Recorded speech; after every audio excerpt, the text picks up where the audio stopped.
Hi friends, నేను మీ Devika. Welcome back to our channel DR creations. Friends, ఎలా ఉన్నారు ఫ్రెండ్స్? బాగున్నారా? ఐ హోప్ మీరు బాగున్నారని అనుకుంటున్నాను.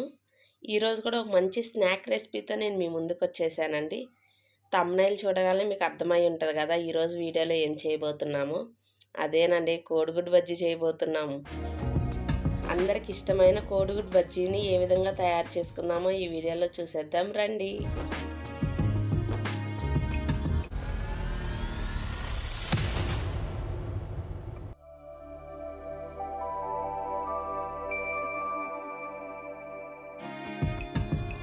ఇక్కడ నేను ఒక అర డజన్ వరకు కోడిగుడ్లను తీసుకుంటున్నాను.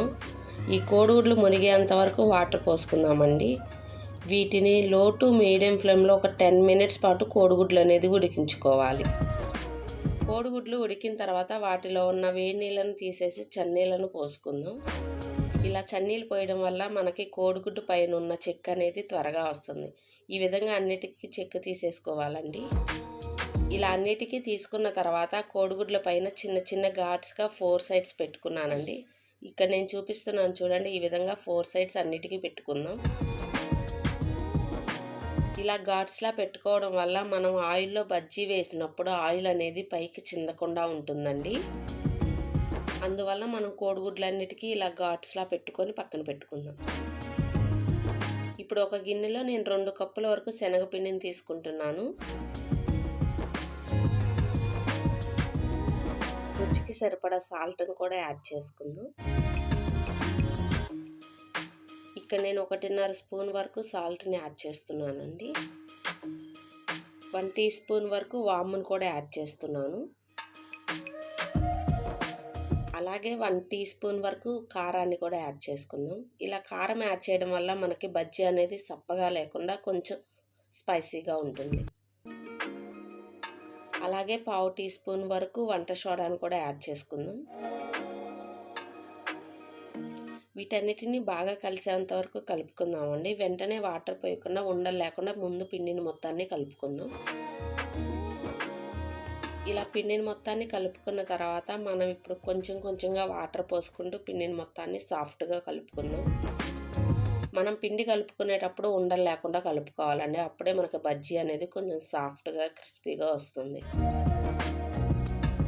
మనం పిండిని కలుపుకునేటప్పుడు పిండి కన్సిస్టెన్సీ అనేది మరీ టైట్గా లేకుండా మరీ జావగా లేకుండా ఏలు ముంచామనుకో మనకి పిండి అనేది ఏలు కతుక్కొని ఉండాలి.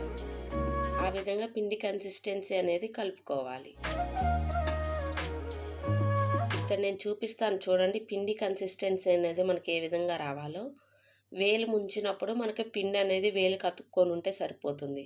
మరి జావగా మరి టైట్గా లేకుండా ఉంటుంది. ఇక్కడ చూడండి, ఇక్కడ నేను చూపించే విధంగా పిండి కన్సిస్టెన్సీ అనేది ఎగ్జాక్ట్గా ఉండాలి. అప్పుడే మనకు బజ్జీ అనేది ఆయిల్ని పీల్చుకోకుండా ఉంటుంది. ఈ విధంగా కలుపుకున్న తర్వాత దీన్ని పక్కన పెట్టుకుందామండి. ఇప్పుడు స్టవ్ పై కళాయి పెట్టుకొని డీప్ ఫ్రైకి సరిపడా ఆయిల్ని పోసుకుందాం. ఆయిల్ అనేది మనకు మీడియం హీట్లో ఉంటే సరిపోతుంది.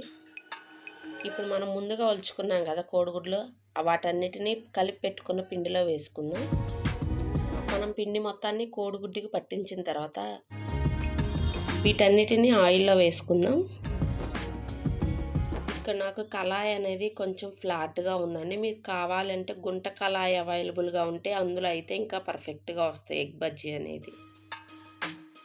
ఇలా కోడిగుడ్లన్నిటినీ ఒకదాని ఏమిటి ఒకటి వేసుకుందామండి. స్టవ్ని లో టు మీడియం ఫ్లేమ్లో అడ్జస్ట్ చేసుకుంటూ వేయించుకుందాం. కోడిగుడ్డు అనేది ఆల్రెడీ ఉడికించుకున్నాం కాబట్టి మనకు పై లేయర్ అనేది లైట్ గోల్డెన్ బ్రౌన్ వస్తే సరిపోతుంది. ఇలా అన్నిటినీ టర్న్ చేసుకుంటూ వేయించుకున్న తర్వాత మనకి ఎగ్ బజ్జీ అనేది గోల్డెన్ బ్రౌన్ వచ్చే వరకు వేయించుకుందామండి.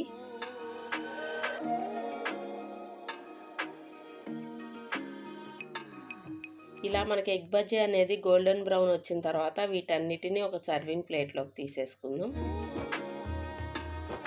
అంతేనండి, అస్సలు నూనె పీల్చకుండా కోడిగుడ్డు బజ్జీ అనేది రెడీ.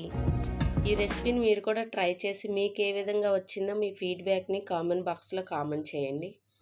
ఈ వీడియో మీకు నచ్చినట్లయితే లైక్ చేయండి, మీ ఫ్రెండ్స్కి రిలేటివ్కి షేర్ చేయండి. మరెన్నో సింపుల్ క్విక్ రెసిపీస్ కోసం డిఆర్ క్రియేషన్ని సబ్స్క్రైబ్ చేసుకోండి. మరో వీడియోతో మళ్ళీ కలుద్దాం. అంతవరకు సెలవు.